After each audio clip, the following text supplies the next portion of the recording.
Hello guys, and in this video I am going to show you very clear and understandable method for fix your UIT administrative has limited privileges error in Windows 10 and 11. And if you're new to my channel, please consider subscribe and like in this video. All you need to do is just go to your browser. When it is open,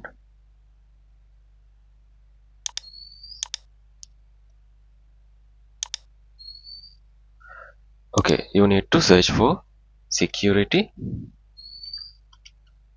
health zip. Sorry about this very mistake, just hit enter.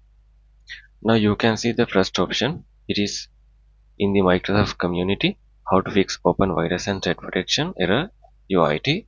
So just tap on it. This is a Microsoft community forum.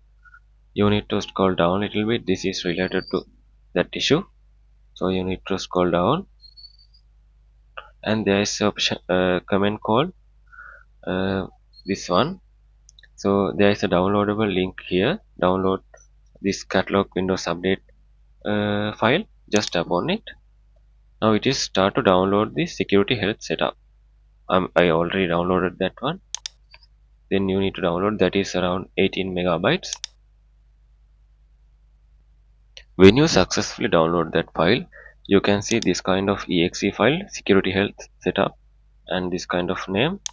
All you need to do is just double tap on it. Then it will be open some black screen command from top, just only pop-up menu. Sometimes you need to right click and run as administrator. Then you will see this kind of command prompt appear and just disappearing. So that's it.